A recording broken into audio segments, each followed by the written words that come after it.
Okay, guys, tonight I'm going to read Job 40 and 41.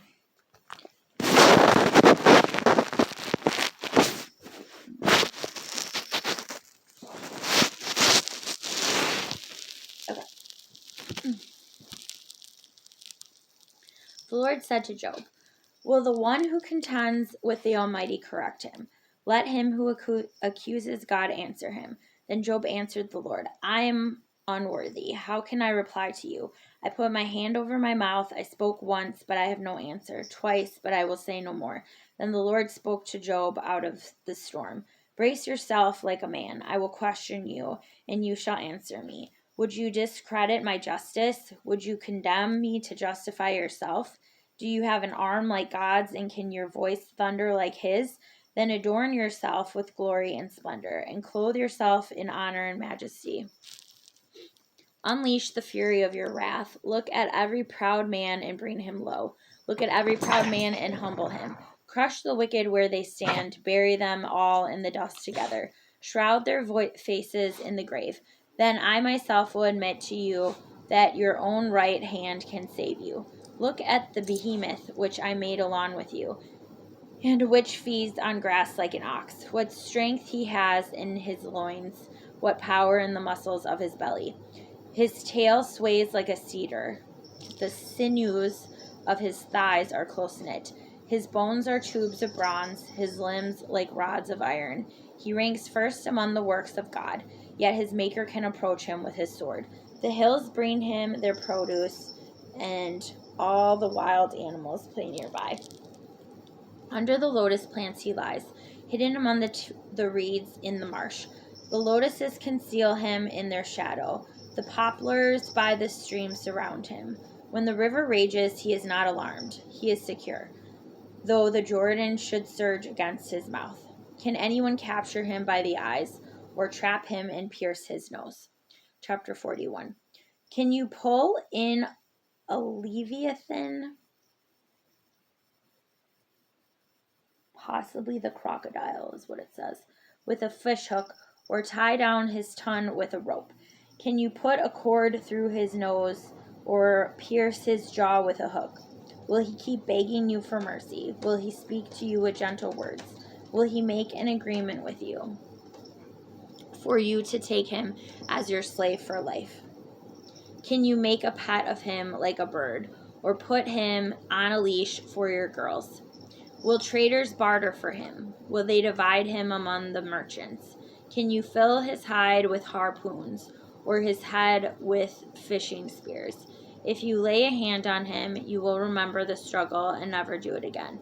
Any hope of subduing him is false. The mere sight of him is overpowering. No one is fierce enough to rouse him.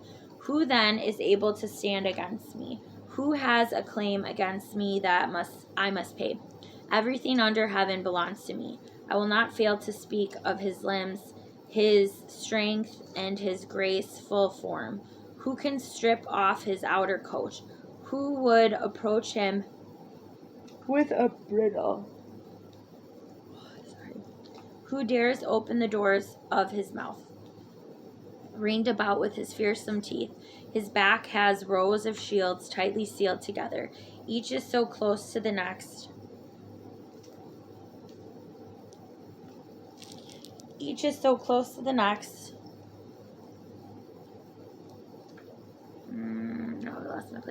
That no air can pass between. They are joined fast to one another. They cling together and cannot be parted. His snorting throws out flashes of light. His eyes are like the rays of dawn. Firebrands stream from his mouth. Sparks of fire shoot out. Smoke pours from his nostrils as from a boiling pot over a fire of reeds. His breath sets coals ablaze, and flames dart from his mouth. Strength resides in his neck. Dismay goes before him. The folds of his flesh are tightly joined.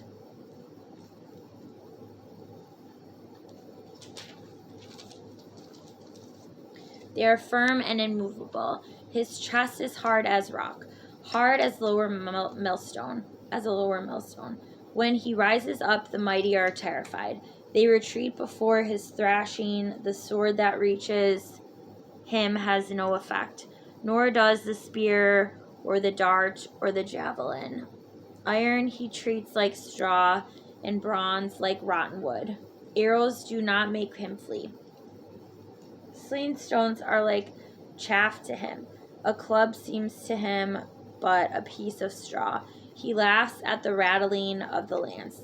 His undersides are jagged potsherds, leaving a trail in the mud like a threshing sledge.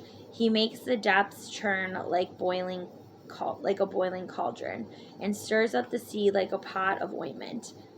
Chipped behind, I don't know how I got chipped out of that. Behind him he leaves a glistening wake. One would think the deep hand had white hair. Nothing on earth is his equal, a creature without fear. He looks down on all that are haughty. He is keen over all that are proud. It's actually just one chapter left, 42. I'm just going to do 40 through 42 because this is the end of Job. And then we start Psalms. Okay, Job. Then Job replied to the Lord, I know that you can do all things. No plan of yours can be thwarted. You asked, who is this that obscures my counsel without knowledge? Surely I spoke of things I did not understand, things too wonderful for me to know. You said, listen now, and I will speak. I will question you, and you shall answer me. My ears had heard of you, but now my eyes have seen you. Therefore I despise myself and repent in dust and ashes. Epilogue. After the Lord had said these things to Job, he said to Eliphaz the Temanite, I am angry with you and your two friends, because you have not spoken of me what is right, as my servant Job has. So now take 7 bulls and 7 rams, and go to my servant Job, and sacrifice a burnt offering for yourselves. My servant Job will pray for you, and I will accept his prayer and not deal with you according to your folly. You have not spoken of me what is right, as my servant Job has. So Eliphaz the Temanite, Bildad the Shuhite, and Zophar the Naamathite did what the Lord told them, and the Lord accepted Job's prayer. After Job had prayed for his friends, the Lord made him prosperous again and gave him twice as much as he had before. All his brothers and sisters and everyone who had known him before came and ate with him in his house. They comforted and consoled him over all the trouble the Lord had brought upon him, and each one gave him a piece of silver and a gold ring. The Lord blessed the latter part of the Job's life more than the first. He had 14,000 sheep, 6,000 camels, 1,000 yoke of oxen, and 1,000 donkeys. And he also had 7 sons and 3 daughters. The second Keziah and the third The first daughter he named Jemimiah, the second Keziah, and the third Karen Hapach. Nowhere in all the land were there found women as beautiful as Job's daughters, and their father granted them an inheritance along with their brothers. After this, Job lived 140 years. He saw his children and their children to the 4th generation, and so he died, old and full of years. Okay, guys, so tomorrow we're going to read Psalms.